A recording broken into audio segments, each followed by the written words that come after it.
ஈரோடு பெருமாள் மலை மக்களின் வீட்டுமனை பட்டா, மின் இணைப்பு ஆகிய கோரிக்கைகளை தமிழக அரசு உடனடியாக நிறைவேற்றி தர வேண்டும் என்று நாம் தமிழர் கட்சியின் தலைமை ஒருங்கிணைப்பாளர் சீமான் வலியுறுத்தியுள்ளார். அறநிலையத்துறை இட ஆக்கிரமிப்பு தொடர்பான விவகாரத்தில் பெருமாள் மலை பகுதி மக்களை சீமான் சந்தித்து கலந்துரையாடினார். தொடர்ந்து செய்தியாளர்களை சந்தித்த அவர், அறநிலையத்துறை அறத்தோடு நடந்து கொள்ள வேண்டும், பெருமாள் மலை பகுதியில் குடியிருக்கும் மக்களை வெளியேற்றக்கூடாது என்று கேட்டுக் கொண்டார்.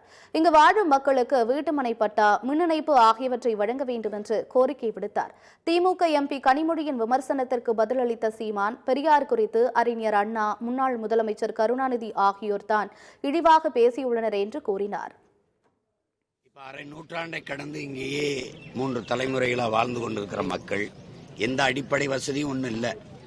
நீங்கள் பார்க்குறது இது எதுவும் கல் வச்சு கட்டிய கட்டடங்கள் கூட கிடையாது. வெறும் தகர இது ஆஸ்பெஸ்டாஸ் அந்த சீட்டு தான். இதில் மின் இணைப்பு இல்லை, முறையான மின் இணைப்பு இல்லை. அம்மா சொல்கிறத பார்த்தா 5 வீடு 6 வீடுகளுக்கு ஒரு இணைப்பு இருக்குது. படிக்கிற பிள்ளைகளெல்லாம் நாங்கள் முதல் தர மதிப்பெண்களை பெற்றுக்கிட்டு இருந்தோம். இப்போ படிக்க வசதி இல்லாமல் மேல் படிப்புக்கு போக போக அடிப்படை வசதியே இல்லாமல், மின் விளக்கு கூட இல்லாமல் எப்படி படித்து முன்னேறி வர்றதுன்னு சொல்கிறாங்க. அதனால் அந்த மக்கள் வாழ்கிற இடத்திலே அவர்கள் வாழ்கிறதுக்கு வீட்டு மனை உரிமை பட்டா கொடுத்துறது நல்லது. அதுபோக அவர்களுக்கு மின் இணைப்பு கொடுங்க.